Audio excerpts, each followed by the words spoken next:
being afraid of failure is a surefire way to never have massive success. Welcome to the Connect Method Parenting Podcast, where correction is out, connection is in, and your kids want to listen to you. I'm Andy Martineau, creator of Connect Method Parenting, here to help you stay calm, confident, and connected no matter what. Hey, everybody. Welcome back to the podcast. Today, we're talking about failure. I'm so excited. And more specifically, we're going to talk about the art of failing productively, the art of making failure something that gets you closer to success. I think there's a lot of information out there about how to succeed and not a lot of information out there about how to fail. And I think there needs to be more talk about failure and how to do that in a way that serves you to fail properly. I would say that most parents don't achieve their dreams because they don't want to fail. A lot of people say to me, I have a real fear of failure. And I'll say, well, what is that? What does that mean? What are you afraid of? How would you define failure? Why are you afraid of failure? And they'll come back to me and say, I'm not really sure. I've never really thought about that. And that's one of the things we do in League. We are always trying to get to the cause of the problems we're having. We don't try to solve the problems. We just try and solve the cause of the problems, the root of the problems. And one of the main causes of a problem is not understanding why we have the problem. So the first thing that I think is important is to understand what failure is. How do you define it? And I'm a big dictionary definition girl. I like the definitions. I looked this one up, of course. And the dictionary definition said the omission of expected or required action. Then I asked ChatGPT, of course. We have to ask ChatGPT everything, which sometimes it doesn't tell me the truth, but this seems pretty spot on. I asked it what failure meant, and it said, failure is the state or condition of not meeting a desired or intended object or outcome. Then I loved that it added this. It said, it is often perceived as a setback or defeat, but it can also be an opportunity for learning, growth, and resilience. I was like, yes, ChatGPT, we are on the same page. We are on the same page. And I was totally surprised by these definitions, pleasantly surprised. I especially loved the definition that said the omission of expected or required action. If failure means we just don't do our own expected action or something else didn't do our expected action, it seems so neutral, so benign. It seems like, okay, well, that's what happened. Moving on. There was an omission of action on either my part or your part, and that's what we're calling failure. It's no big deal. That's how that definition occurs to me. It's just something that didn't turn out the way I expected. So what most people do is they just stop expecting and then they never fail. So they think. I call this failing ahead of time when we don't actually do anything. So we don't make any progress. We don't fail, so to speak, but we do fail because we don't actually accomplish anything. This leads to low expectations and we just keep recycling the same life. They never go outside their parenting comfort zone. They stay in the same cycle where I'm battling out with my kids. Bedtime's never getting better. We continue to argue around homework and it's just over and over and over again. And they never really have to deal with trying to miss their own expectation or not meet their own expectation because they're not trying something new. And I've done this. I've been stuck in this cycle where it's just, it feels as though it's hopeless. So therefore, I'm not even going to try to problem solve this anymore because I've tried having a conversation. I've tried setting some limits and it's just not working. My kids are still pushing back. Bedtime's still a disaster. And so therefore I'm just going to stop and then recycle. So frustrating. What I want to say is this is failing ahead of time. Instead, we need to keep iterating. And yeah, we might fail 1,000 more times until we are able to figure out the right bedtime routine or the right way to navigate homework. But the learning and the growth that comes from it, when we are able to take something that's not working and try and fail and learn. So many of the parents that I talk to, this is their main issue. They're unsure of themselves. They don't want to mess up their parenting. I get this. They don't want to get the feedback from their kids that they're messing up. Their kids are saying stuff. Their kids are misbehaving. they don't want them to mess up. They don't want their kids to mess up. They don't want to fail at parenting because let's face it, parenting is one of the most important things we're going to do in this life. And so we want to do it well. And we misinterpret the failures as evidence that we're not doing a good job. And that's not true. When I ask my parents that I work with, why are you avoiding doing the homework assignment or listening to the lessons or doing Daily Peace? If you guys are in there, you know what I'm talking about. If you're one of my league members, Daily Peace is this awareness tool that we use in all of my programs in league. And it helps your brain start to see things clearer. It's one of the most powerful tools to get ourselves in a state of regulation and calmness. But if we're not doing it, if we're avoiding it, it's something that we don't need our kids to do. It takes 10 to 15 minutes a day. And if we're not doing it, I'll ask them, like, why are you avoiding doing your daily peace? Why haven't you done it lately? Or they're struggling to believe that connection, not correction is the answer. Whatever it is that they're not experimenting with that has been proven will help them in their parenting, it's always because they don't want to feel something. They don't want to feel like a failure because it doesn't work. They don't want to feel their kids push back in that resistance. So if failure is really just not meeting your own expectations or not taking the required action to meet your own expectations, then what's really going to happen when that happens is you're going to think some thoughts. Does that make sense? It's going to create some negative emotion if we fail, or if we fail ahead of time. Either way, let's be honest, either way, it's uncomfortable. Would you rather have it be uncomfortable because you're still battling out with the kids and there's no progress? Or would you rather have it be uncomfortable because you're not quite sure if this will work, but you're going to try to do some awareness activities every day for yourself to get yourself regulated? You're going to try a different way of interacting and asking your kids. And yeah, it might not work, but at least that fail will help you iterate and move forward and progress and learn so that you can have progress and it can feel productive. So the real reason we're avoiding any kind of missing the mark, any kind of not meeting our expectations, is because we don't want to feel what we're going to feel when that happens. And here's what's really interesting about that. When you don't meet your own expectations, the only feeling that you're going to end up having is based on what you decide to think. Stay with me here. Stay with me. So you set out to do something, you have an expectation of the result, and you miss that expectation. You want to have this beautiful interaction when the kids come home from school, you've made their favorite snack, you've gotten yourself in a really good place, and you feel like you're going to be able to ask them to do their homework in a really respectful, kind, compassionate, firm way, and it doesn't work. The kids don't want your treat, they come home agitated, they don't want to do their homework, they're pushing back, and you're like, oh my gosh. Now at this point, you get to decide what you're going to make that mean. You get to decide what you're going to think about that. You get to interpret the situation in a way that hurts your feelings or doesn't hurt your feelings. And if you think about it in a way that's dejecting and disappointing, then you're going to experience a negative emotion. And so ironically, the whole reason you're avoiding failing is because you're avoiding something that you have control over, which is your reaction to the fail. So are you guys following this? You getting it? Because it's so important that we understand this. When we are avoiding something, what we're really avoiding is something that we are in charge of. And we act like it's happening to us, but it's not. So most people, when I talk to them about failure, will say that failure happens to me and then I experience it. But what if that's not true? What really happens is we miss our expectations and then we decide to make it mean something that hurts us, that feels negative, that feels bad. And we decide to make it mean something that causes us this negative emotion. So first of all, there can be work on that end of it, right? So when we don't meet our expectation, when the kids come home from school and we have this beautiful snack out and we have our brains in such a good place that we're ready to connect with them and we want to have this conversation, and then we visualize them doing their homework, and none of that works out today. Let's say none of that works out. So we definitely haven't met this expectation we have in our mind. We can decide to make that mean the end of the world. We totally can. Something's wrong with me. Something's wrong with my kids. They're rude. They're entitled. I'm, must not be a good parent, whichever way your brain spins. Sometimes we beat ourselves up. Sometimes we, want to make it about the kids, something negative about the kids. Sometimes we do both. So that could be the way we spin it. Or we can decide to make the same situation that I just described, where even though we had well thought out, beautiful plans to connect with our kids and help them get their homework done after school, none of that worked out. Same situation.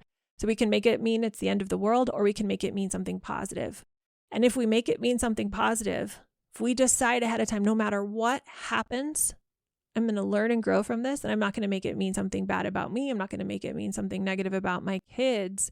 Then we won't be dreading the experience. We'll be able to create something that we want to create out of it, regardless of what actually happens. So let me give you an example, because I know that sounds interesting in theory, but you might not quite be understanding what I'm saying, especially if you're not in league with me, or maybe you haven't listened to very many of the podcasts or haven't read my book. So let's say I try to stay calm when my 5-year-old is having a meltdown, or my teenager has gotten so frustrated because I won't buy her Chick-fil-A for the 3rd time this week. And I'm staying really calm and I'm feeling really good about myself. But after the 5-year-old's been melting down for 15 minutes, or my teenagers start saying that I'm mean and selfish, I get triggered. I lose my cool. I was feeling really good about everything and how I was handling the situation. But then as soon as I lose my cool, my brain flips to, you're such a failure. You're never going to get this. This is hopeless. Something's wrong with you. And I start feeling terrible. Well, the reason I feel terrible is because I'm making it mean that there's something wrong with me, that I'm not any good at this. That's why that quote unquote fail that I'm dwelling on is so awful. It's because I'm thinking a thought that is making me feel awful. Now, alternatively, I could get ready for the day. I could try to stay calm no matter what my kids do. And when my 5-year-old has this epic meltdown, or my teenager gets frustrated because I won't buy her Chick-fil-A for the 3rd time this week, and I lose my cool, I could think something different. I could think, oh, wow, that's the best you could do right now. Let's iterate on this. This must be a really big trigger. And then I get to learn why I lost my cool when my child acts that way. I definitely still, in either scenario, didn't meet my expectation. I want to be better. I want to be calmer. I want to stay connected. I don't want to lose my mind when my kids push back. So the situation, it's the same, but the way I'm viewing it is different. And one leads to more negativity, more judgment, more resistance. And one leads to learning, more capacity, and a potential new interaction in the future. I'm learning what happened that caused me to get triggered when my child acted this way. And I keep moving forward from here. And next time I hope to do better. I wonder why I didn't have the ability to tap into my capacity to stay connected. That's what I'm looking at. I'm so interested in understanding that. I'm wanting to figure that out. But not because something's wrong with me. I just have a lack of ability to tap into my capacity to stay connected. I know my capacity is there. I'm just not able to tap fully into it. And if you go back to the definition, it's the omission of expected or required action. So I love thinking about it that way. It's just that something didn't go right. I didn't quite get it. I had a goal to stay connected and calm. It didn't happen. So what can I learn or do to help me do better next time? When I think about it that way, it actually doesn't make me want to avoid the failure. It makes me want to learn. It makes me want to grow and try. So you can see that I'm the one that's determining what failure will be like for me and how I will decide to think about it when I don't meet my own expectations, which is going to happen. Every day, there's going to be something where I don't meet my expectations, especially when you're first learning Connect Method parenting. The gap between the way society has taught us to parent with consequences and punishments and timeouts and ultimatums and lectures and all the things, and the place that you're going towards where your kids actually want to listen to you. You have this beautiful relationship. You're able to stay calm no matter what's happening externally. You got to bridge the divide, and it takes a while. So failure is inevitable. Failure is necessary to learn the skill set needed to get to the other side. If you already could do it, you'd already be there. So failure isn't something to avoid. It's actually something to invite. It's something that will allow you to get to the other place, to become a new person.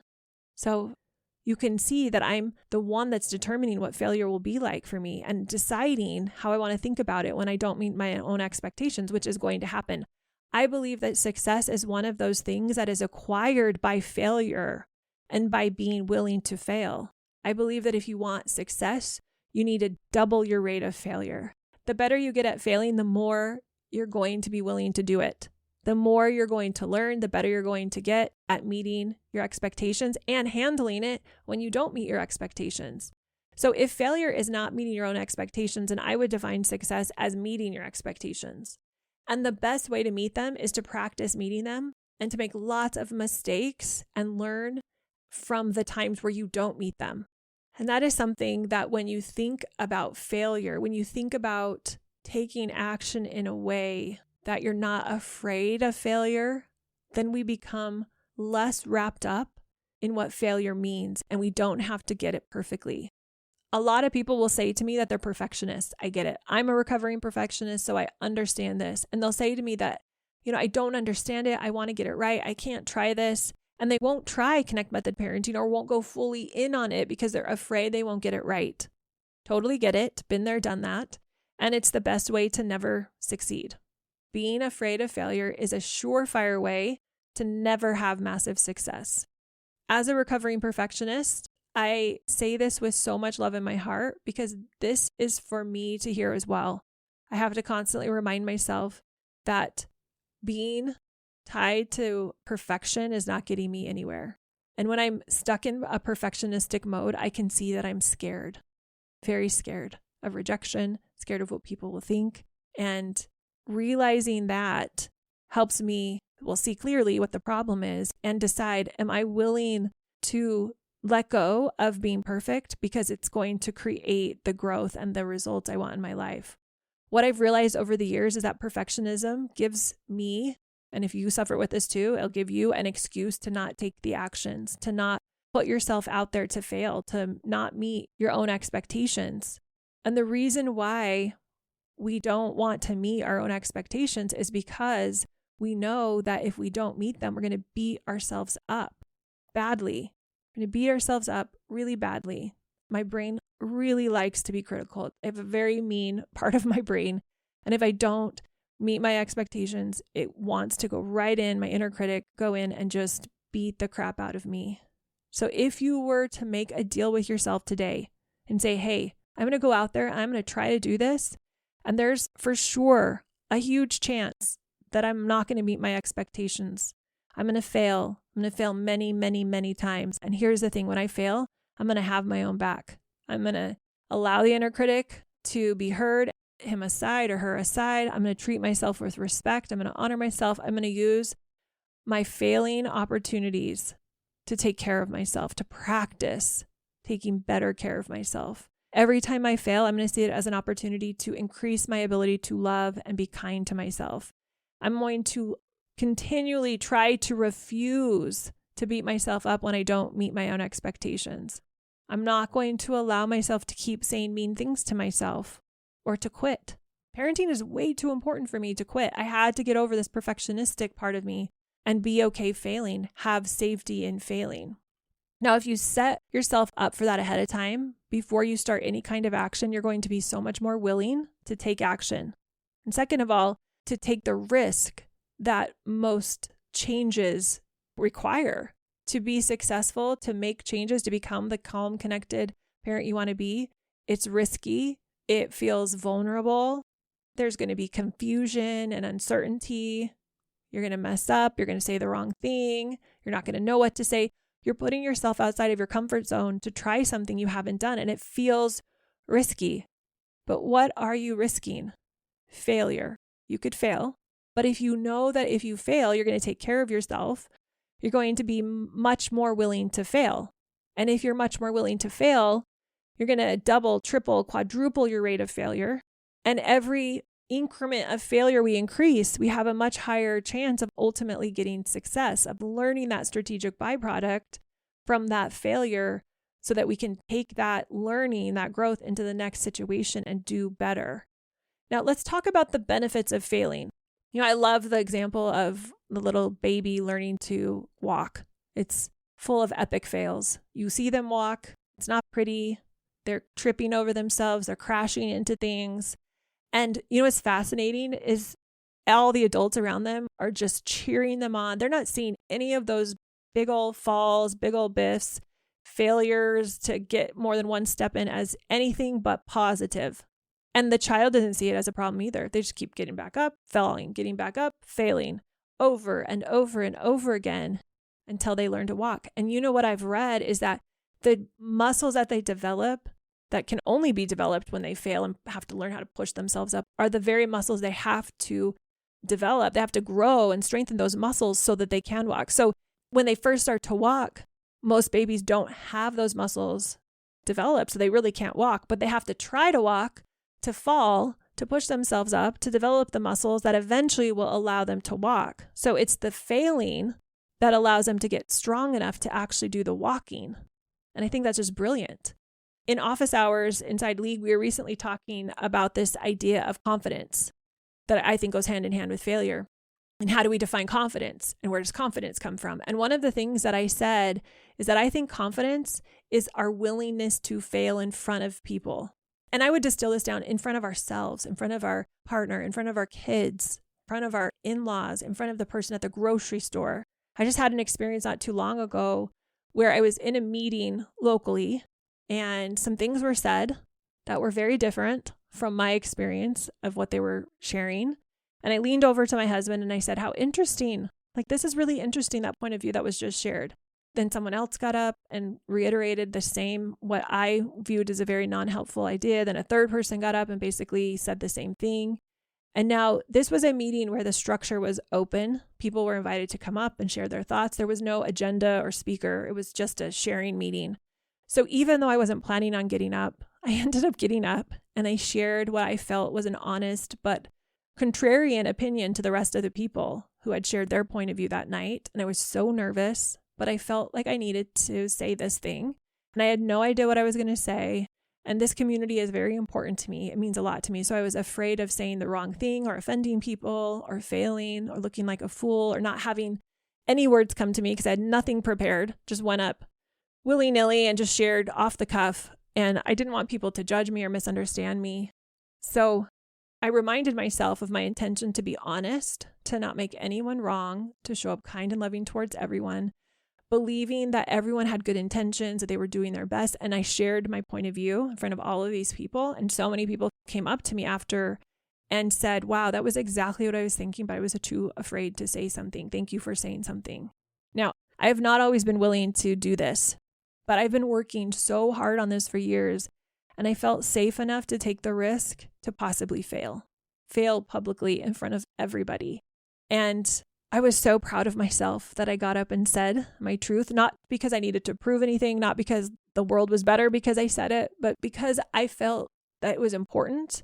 And even though it was scary and rejection felt imminent and failure, was a great possibility, I did it anyway. And I share this because there comes this point when you worked on this where your tolerance for failure and your ability to, even if I had failed, my ability to learn from it has finally gotten to the point where that would have been okay. And that was a huge step for me. Speaking in public, scary. Sharing a contrarian view, scary. Increasing my risk for rejection and failure, very scary.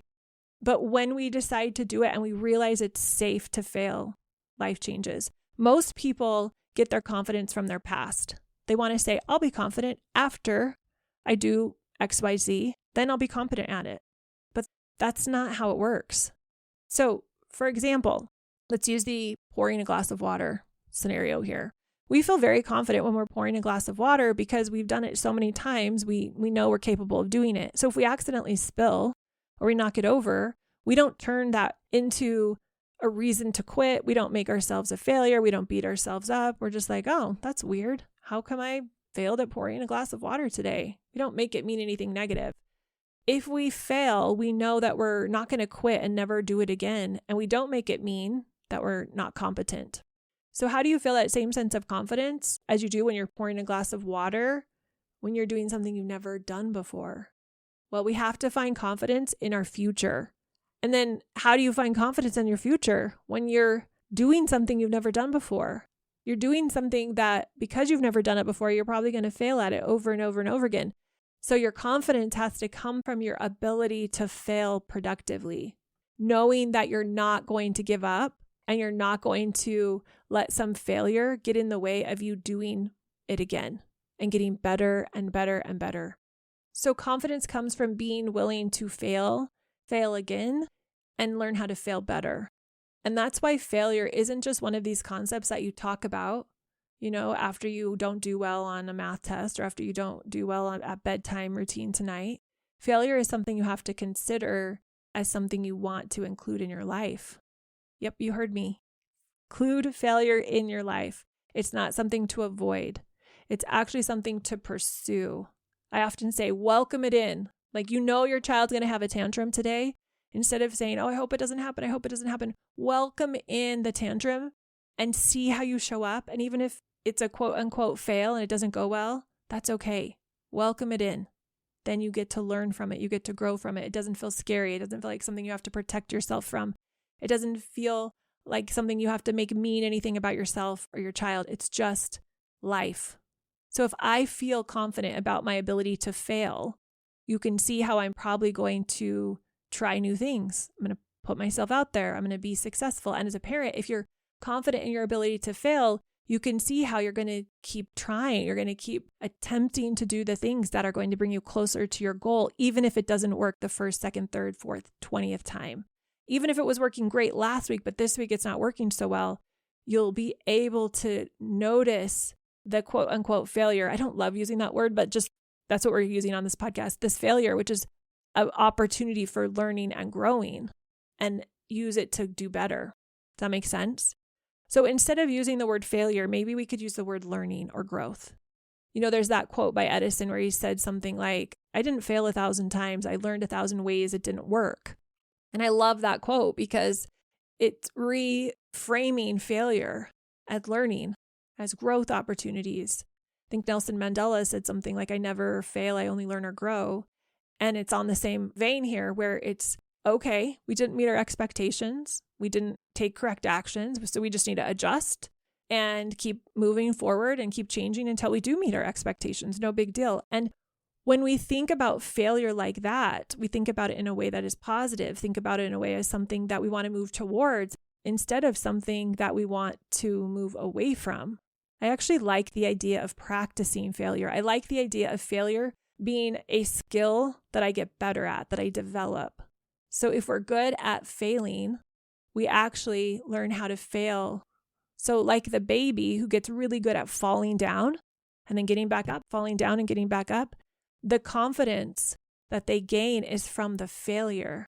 And we're going to have that confidence moving into the future. If we get comfortable falling down or failing and getting back up, and we realize it's the falling and the getting back up that creates the capacity to do better next time, we won't worry about falling down. We won't worry about failing. So I hope that resonated for you, that something in your mind, it clicked.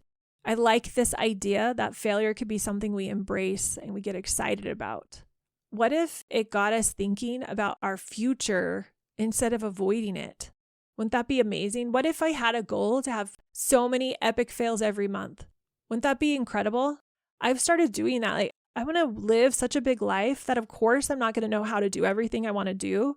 So I see my failures as fantastic. Got a failure. Moving forward with my parenting, with my life, with the way I'm teaching Connect Method Parenting.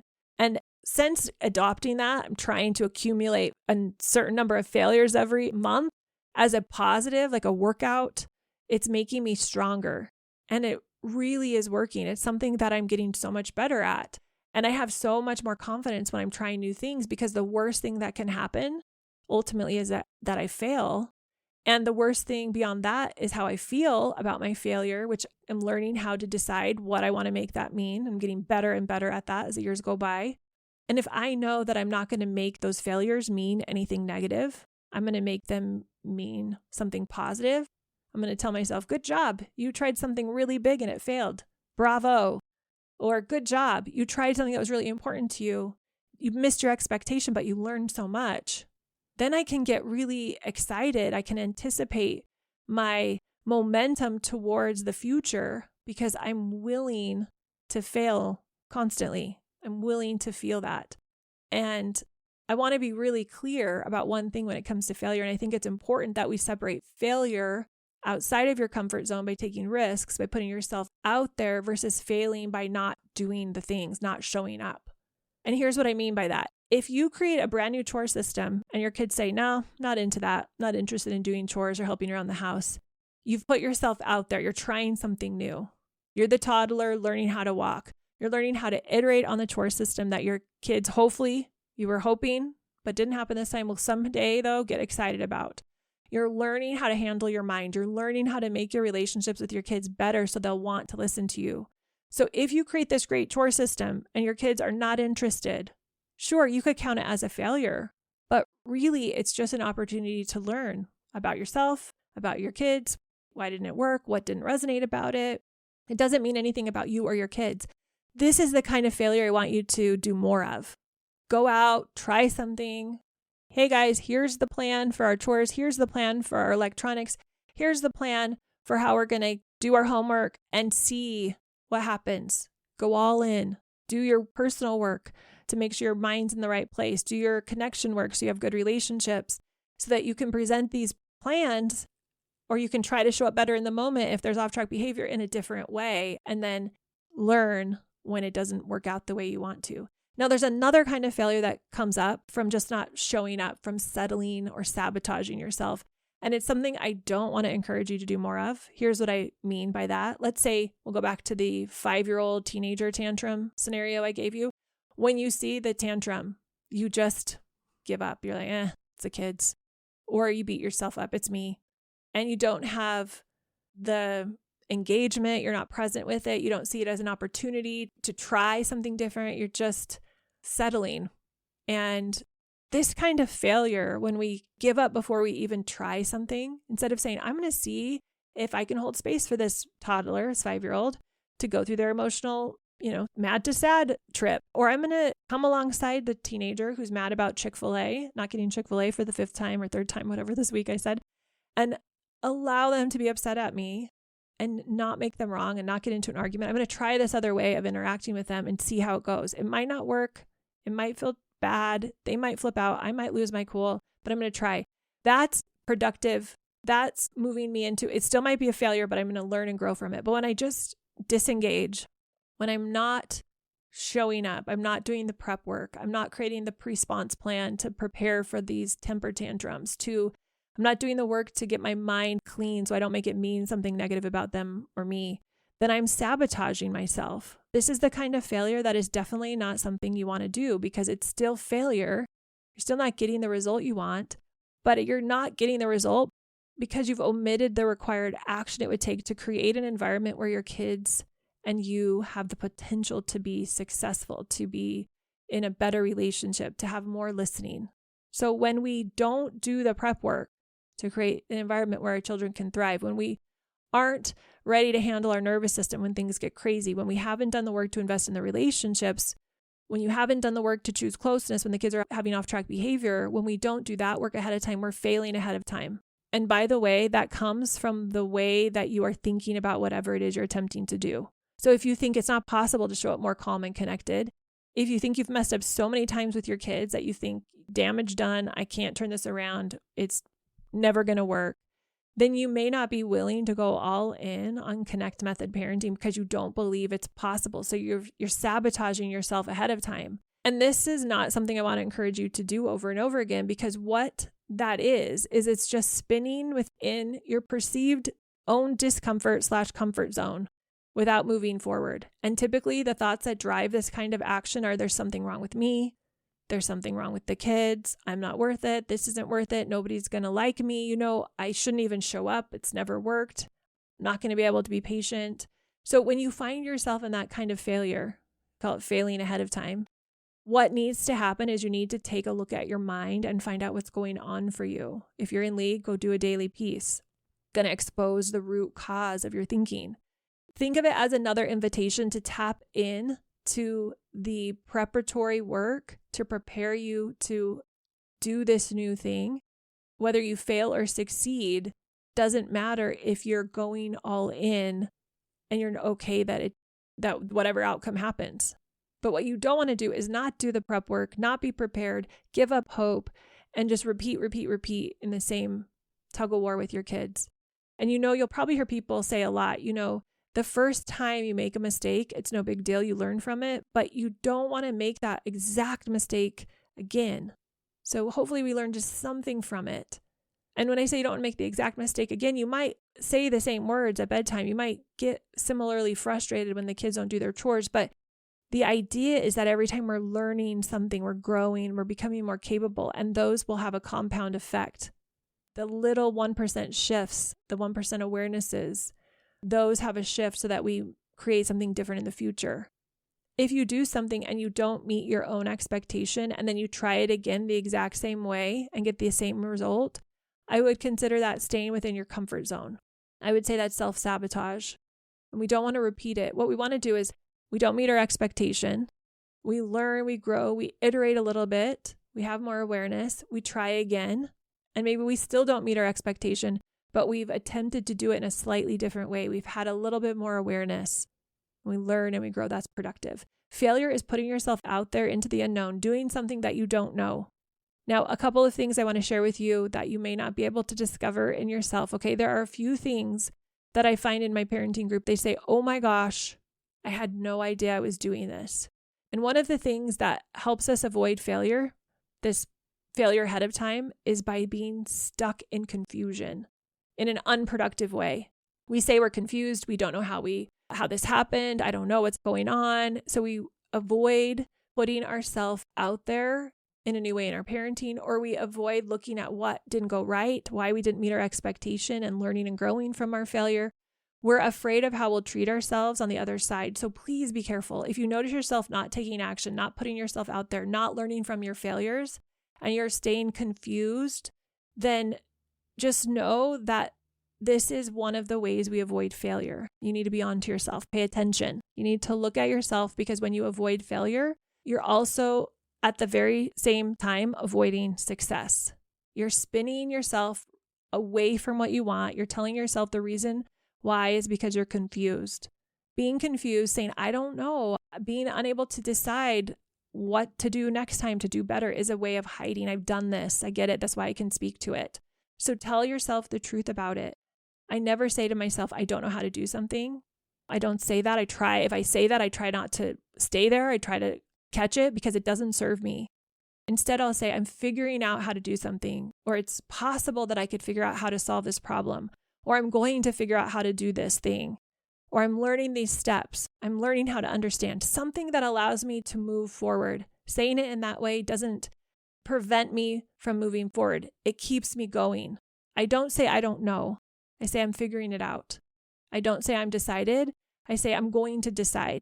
I know there's no one perfect right decision. And when I make a decision, I'm going to go out there, I'm going to try it. I'm going to be willing to have it be the quote unquote wrong decision. I'm going to be willing to quote unquote fail. And I'm just going to notice that if my nervous system is trying to keep me from taking action, to save me from the pain of failing by staying in confusion, I'm going to remind myself that I know that staying in confusion prevents me from taking actions that will ultimately lead to my success. Because the reason you don't want to fail is because you don't want to feel the feelings that you would feel, that you think you will feel when you fail.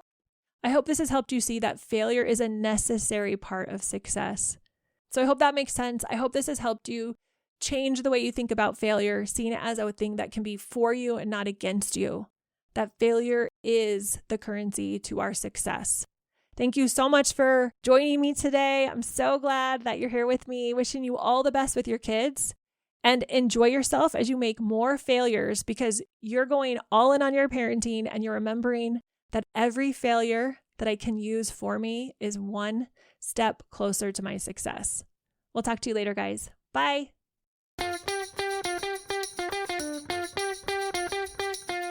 If you enjoyed this episode, you're going to want to check out the 8-week parenting pivot, which is the first phase of my program, the League of Extraordinarily Connected Parents. We're opening up a new round in October. So if you're listening to this live, it's going to be October 7th. If you're listening to this and that date has passed, go check out the website, connectmethodparenting.com, and we'll list the next time we're opening. But if you're listening to this live, go check it out, because you can already apply and get accepted into the next round so that you can lock yourself in place to have a huge shift with your kids, to get them to want to listen to you, which is very different than using punishments, rewards, timeouts, ultimatums to get them to listen to you. We want it to be more cooperative. We want better listening. We want a great relationship, and we want to have a ton of fun when we're parenting. So If that's what you want, if what I talked about in this episode resonated, jump over to cmp.works/pivot. I'll put the link in the show notes as well, and find out more about the pivot, apply to join, and we'll let you know if you get in. All right. Until next time, go connect with your kids, have a blast, and pop back in for another episode soon about how to use connection, not correction, to get your kids to want to listen to you. See you later. Bye.